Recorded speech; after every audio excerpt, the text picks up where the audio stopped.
रहेगी। जी हाँ, तो किसानों के लिए गेम चेंजर दांव क्या है? पीएम किसान सम्मान निधि, ये हम जल्दी से आपको बताते हैं। फिर खास मेहमानों के पास चलेंगे।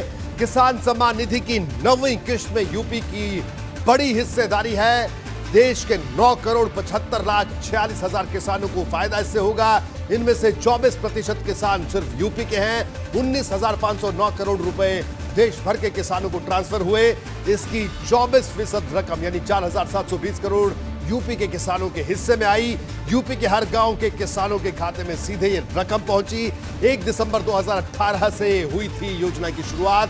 अब तक देश भर के किसानों को 1,60,000 करोड़ रुपए ट्रांसफर हो चुके हैं। इसमें करीब 38,000 करोड़ रुपए यूपी के किसानों को मिले हैं। जी हाँ, तो ये वो किसानों के लिए गेम चेंजर दांव है जो आज किश्त जारी हुई है। हमारे साथ दोनों खास मेहमान जुड़े हुए हैं। वीरेंद्र सिंह मस्त साहब हमारे साथ हैं और उदयवीर सिंह जी भी हमारे साथ जुड़े हैं। सबसे पहला सवाल मस्त साहब आपसे। मस्त साहब, क्या कहना है आपका? जो किसान सम्मान निधि ट्रांसफर हुई है उत्तर प्रदेश में, बड़ा चंक उसका ट्रांसफर हुआ, देश भर के किसानों को इससे फायदा हुआ, लेकिन विपक्ष का यह भी कहना है कि एक तरफ आप किसान सम्मान निधि की बात कर रहे हैं, लेकिन एक तरफ किसान देश की राजधानी के मुहाने पर कई महीनों से बैठा है, उसका सम्मान नहीं कर रहे हैं। इस पर क्या कहना है आपका?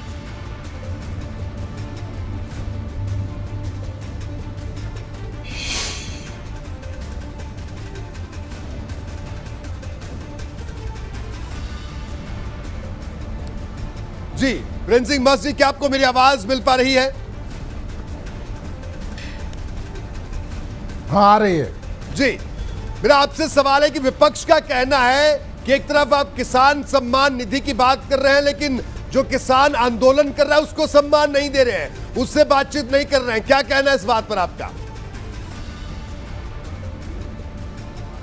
देखिए, मैं इस बात से बहुत ही खुश हूं, किसान होने के नाते। उसके बाद मैं सांसद हूं। जी, पहले मैं किसान हूं, इसके बाद सांसद हूं। 1991 से मैं संसद में हूं। पहली सरकार के पहला प्रधानमंत्री नरेंद्र भाई मोदी है, जिन्होंने किसानों के समस्या के समाधान के लिए, किसानों के समृद्धि के लिए किसान सम्मान निधि दिया। 60 वर्ष के बाद के किसानों को पेंशन की व्यवस्था कराई। किसानों के उत्पादन बढ़ाने के लिए तमाम योजनाएं, खाद के दाम कम किए गए, महिला किसानों के लिए सुविधा अलग से दी गई। इसलिए ये सारी सुविधाएं किसान के और कृषि के क्षेत्र में दिया हमारे उत्तर प्रदेश के मुख्यमंत्री, क्योंकि कृषि किसान और किसान राज्य का भी विषय है। हमारे महाराज जी योगी आदित्यनाथ ने भी दिया उत्तर प्रदेश में किसानों को। लगभग 10 करोड़ किसानों के खाते में 18,000 रुपया जब से किसान सम्मान निधि शुरू हुई है चला गया है। 18 पैसा किसी सरकार के प्रधानमंत्री ने कभी किसानों को नहीं दिया।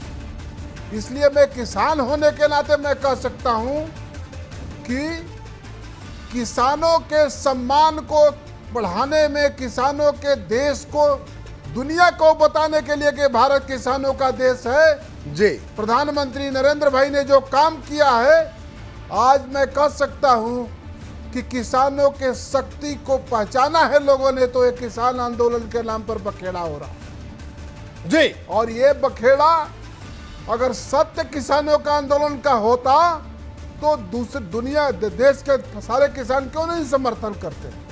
मैं आज भी कहता हूं, उसमें शामिल सारे लोगों से मैं निवेदन करता हूं, किसान है, मैं जहां बुलाएं हम उनसे बात करने के लिए तैयार हैं। और वो जो जिस कृषि बिल की विरोध की बात करते हैं उस पर मैं बात करने के लिए तैयार हूं। जी, अभी बाकी है किसानों के काम। नरेंद्र भाई इस देश के प्रधानमंत्री उस काम को कर रहे हैं। हमारे राज्य सरकारें, जहां भी बीजेपी की सरकार है, उत्तर प्रदेश के, मध्य प्रदेश की सरकार है, किसानों के लिए काम कर रहे हैं। बिहार की सरकार काम कर रही है। प्रधानमंत्री ने देश के किसानों के प्राथमिकता को समझा है। ठीक है, लेकिन अब मैं मस्त साहब आपको रोकूंगा। वीरेंद्र सिंह मस्त साहब, किसान होने के बिल्कुल नाते बिल्कुल आपने पूरी बात की और आप किसान हैं, बिल्कुल हम इस बात से आज खाते में चला गया। ठीक है, इस बात को हम जानते हैं, आप किसान हैं और आप भारतीय जनता पार्टी कि जो किसान मोर्चा उसके अध्यक्ष भी रहे हैं, पूरे देश भर में आपने प्रवास किया, किसानों की समस्याओं को समझते भी हैं। और वर्तमान में जो किसान मोर्चा के अध्यक्ष, आपकी पार्टी के राष्ट्रीय अध्यक्ष राजकुमार चहार साहब, आज उन्होंने एक प्रतिक्रिया दी। उन्होंने कहा कि ये जो किसान आंदोलन कर रहे हैं तो सपा और बसपा के लोग हैं, इस तरह का बयान भी उनका आया। और इसी सवाल के साथ मैं आऊंगा उदयवीर सिंह जी आपके पास। क्या कहना आपका उदयवीर सिंह जी? आपने मस्त साहब को सुना, राजकुमार चहार साहब की जो बात थी, उनका बयान था, उसका जिक्र मैंने किया। क्या कहना है आपका?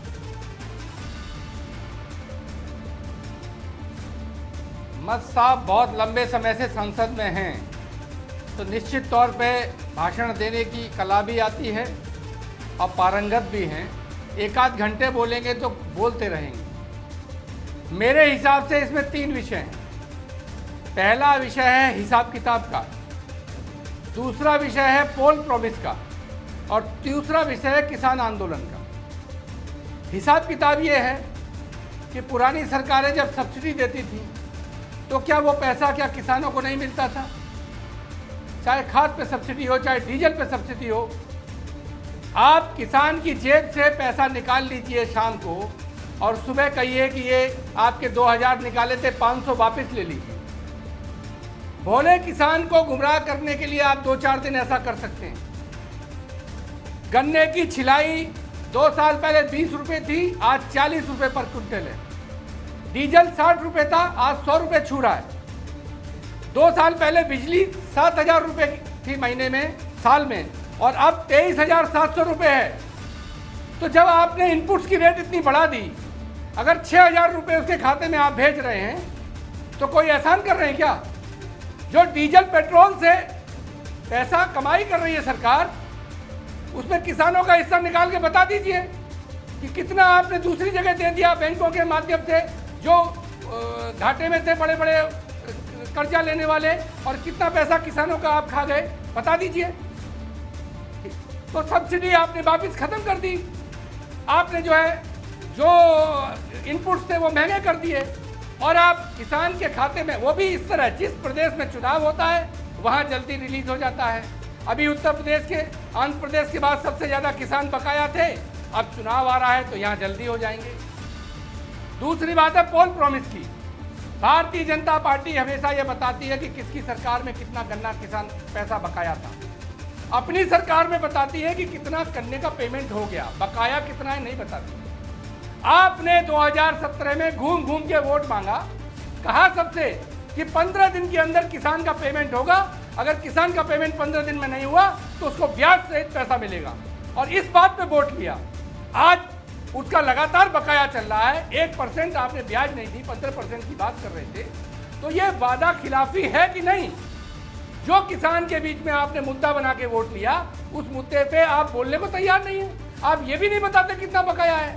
और तीसरी बात आंदोलन की।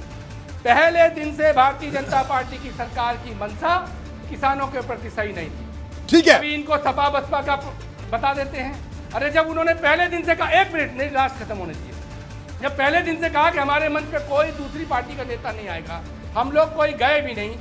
आप 11 राउंड की बात कर लिए, तब तक कोई नेता नहीं गया। क्यों नहीं मना लिया आपने किसानों को? सवाल यह है, आप कभी उन्हें मवाली कहते हैं, कभी उन्हें खालिस्तानी कहते हैं, कभी उन्हें दूसरी पार्टी वाला कहते हैं। आपकी मानसिकता और सोच उनसे बात करने वाली है कहाँ?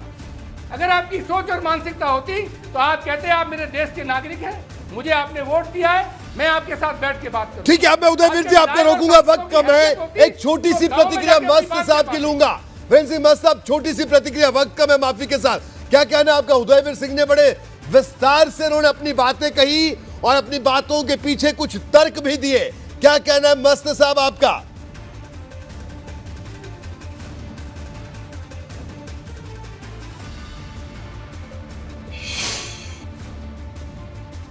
जी मस्त साहब, क्या मेरी आवाज सुन पा रहे हैं?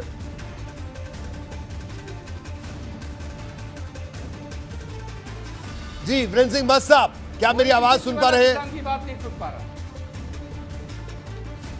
अब सुनाई दे रही? कोई भाजपा का नेता किसान की आवाज नहीं सुन पा रहा। बताइए, जवाब दीजिए। आप, इनका कहना है उदयवीर सिंह जी का कि बीजेपी वाले किसान की बात ही नहीं सुन रहे हैं।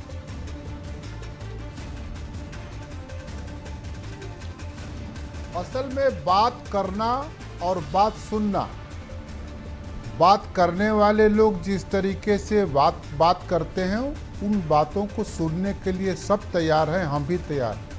हम नहीं कह रहे हैं कि किसान आंदोलन कर रहे हैं तो गलत कर रहे हैं। किसान आंदोलन करें, अपनी बात रखें, लेकिन बात का समाधान अभी तक तो संवाद से ही होता रहा है।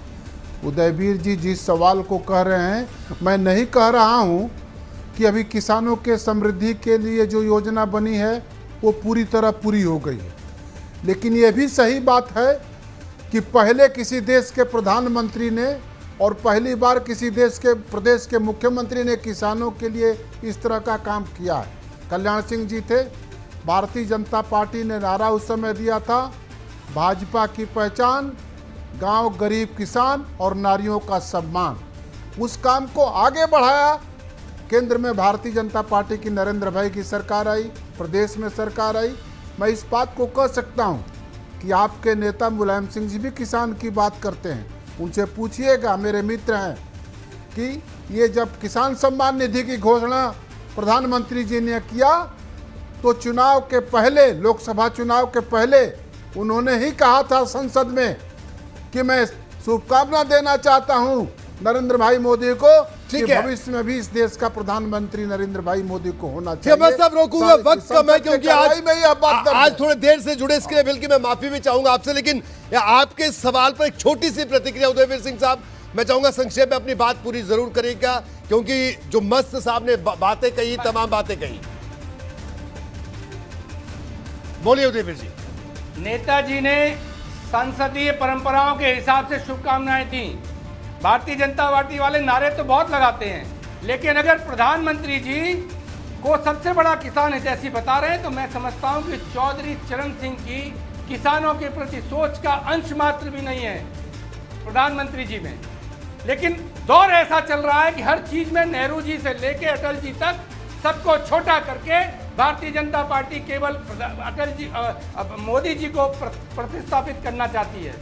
जो पहला किसान प्रधानमंत्री हुआ जिसकी किसान की सोच थी, वो श्री चौधरी चरण सिंह थे, और चौधरी साहब की बातों पे अगर चल लेते प्रधानमंत्री जी तो सारी समस्याओं का समाधान हो जाता। ठीक है, सिर्फ नारे दे रहे हैं जी। अगर जरा भी माफी के साथ मुझे आपको तो जो उनकी पार्टी वालों ने आरोप लगाए हैं किसानों पे, क्योंकि वक्त खत्म हो गया है तो पहला कदम हो जाए। और बिल्कुल मैं आज आप दोनों से माफी चाहूंगा, दोनों खास मेहमानों से, वक्त क्योंकि जरूर आपको कम मिला होगा, क्योंकि इससे पहले हम लगातार ओलंपिक की बात कर रहे थे। लेकिन आप दोनों का बहुत बहुत शुक्रिया अपनी अपनी बातें रखने के लिए, अपना अपना पक्ष रखने के लिए। सपा और बसपा की बातें आपने सुन ली। वक्त एक छोटे से ब्रेक का, आगे आपको बताएंगे आखिर 2022 चुनाव से पहले अचानक क्यों आक्रामक दिखने लगी है कांग्रेस, क्या है इसके पीछे का एक्शन प्लान। एक ब्रेक।